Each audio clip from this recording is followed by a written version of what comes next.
Hello, welcome to the first preview show for Oxford City. City take on Halifax Town on Sunday. Here are the thoughts of the manager.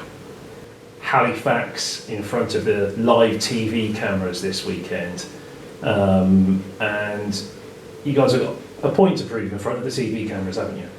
We have. We had a nice TV moment against St Albans. We had an indifferent TV moment in the season here, which I thought we played really well but didn't win.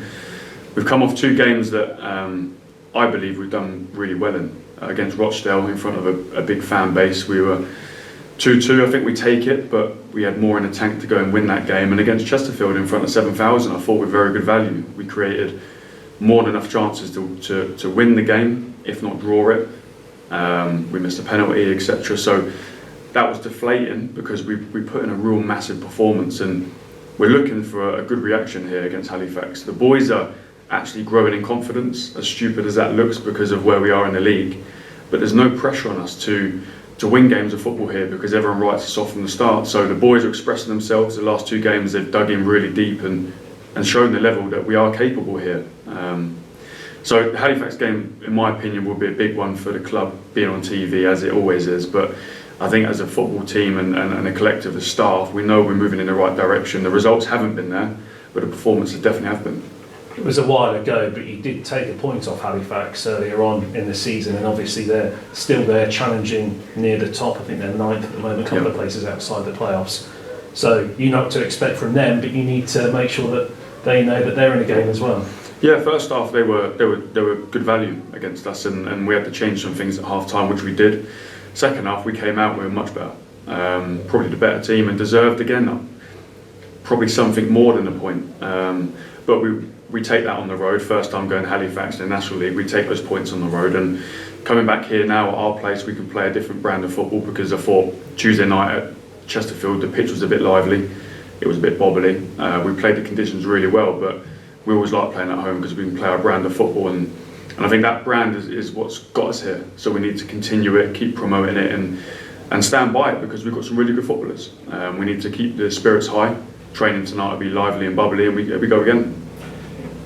Have you set yourselves a target between now and the end of the season, knowing you've got 7 or 8 games? It's going to take a monumental effort to stay up, but still in-house, knowing that you've given it your best. I wouldn't say there's any targets in terms of points. I don't look at points too much, I look at the performances more. I look at individual performance and the collective performance, because when we do that we normally get a result. I think pride comes into it a little bit. Yes, we can say we want 3 points every game, like every team does, but it's important we talk about the pride and the values of Oxford City. When we do that, we get a result because everyone's running for the team, and we saw at Chesterfield everyone was flying around, putting tackles in. Ashby was clattering into everyone. Everyone was putting their bodies on the line for the football club, and when you do that, you get a good response and you get a good performance, and the fans will have it as well. I think that's important. We mention the fans; they travel up and down the country all the time to come and watch us, and the minimum they get is a solid performance. Everyone running themselves into the ground, and I think over the last few games we've done that, and they're against big oppositions. Chesterfield, they've won the league in my opinion, so to do that at their place is really good. We've got to do it at our place now. My name's Aliyah and I'm the first ever head of women's football at Oxford City. First of all, Aliyah, how proud does it make you feel in the knowledge that you will be the first ever head of women's football at this football club? For me it's incredible because I started my journey here. I played for the first team a while back now and went to uni, come back, and I could see that there weren't that much input in the girls' game, if I'm honest, at City at that point. I went to Justin and asked for this role because I knew what I can do, and I knew I could develop this club to get where it needs to be for the women's game. I don't think it is where it needs to be right now. I think there's much more that could be put in, and like I said, that is my job to make sure that happens. I'll chase whoever I need to chase, and I'll do whatever I need to do to make sure that the girls' game is equal to the men.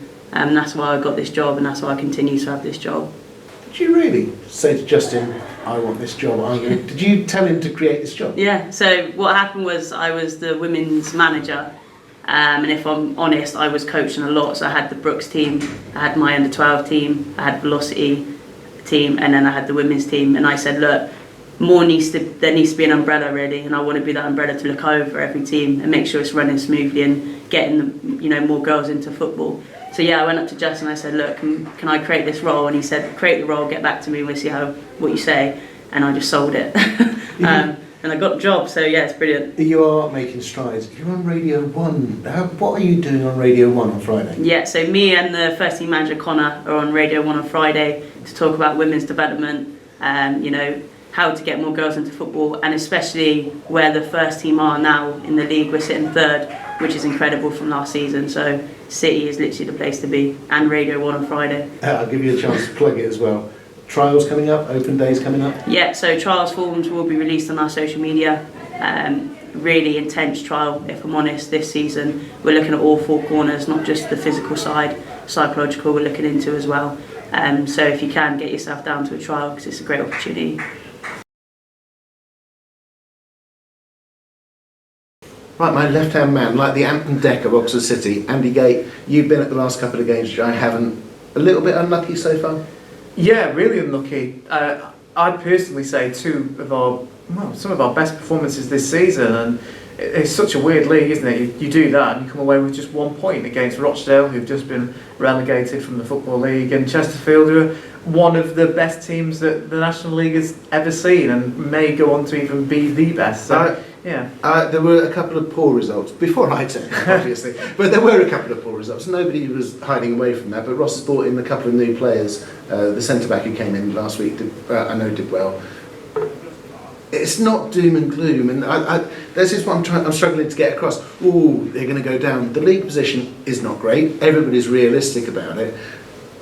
But it's a club, isn't it? It's not just about the first team. Yeah, it's interesting. Just on the first point you made there, I spoke to Harvey Greenslade in the week, and I said to him, it's not like a team that's bottom of the division. The feeling isn't like that. But what you were saying then about the club is absolutely right. There's far more than just the first team here as well. That kind of gets the media attention, I suppose. But there's so much positive stuff going on in other aspects of the club as well. No, it genuinely is unbelievable. Come down on Sunday, come watch us. We're on the TV. Does that bring pressure for the players? I don't think so. I don't think there's any pressure on the players. I don't think there has been any all season. I mean, we were always probably tipped to be where we are now, so we're not kind of underachieving, we're not quite overachieving in the terms of the people out there. I think Ross Jenkins will think slightly different to that, but yeah, it's a cracking occasion. Sunday, St Patrick's Day, 12:15 against Halifax, who are flying. They could get the playoffs, and yeah, it's going to be a great day. Could you say cracking a couple of times more, just in case people haven't twigged that you're from the north? Don't do it. Apart from being a great day, loads and loads of kids coming. Explain why we're going to have so many school kids here.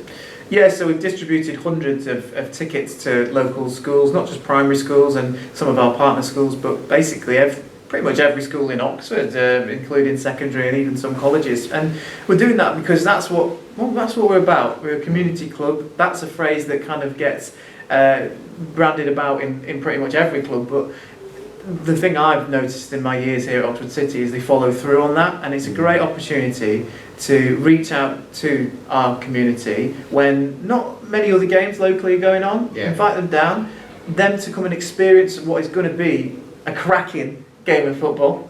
Well, uneducated, trust me about this. I've got to clear up one last thing. Is it our birthday? I don't know.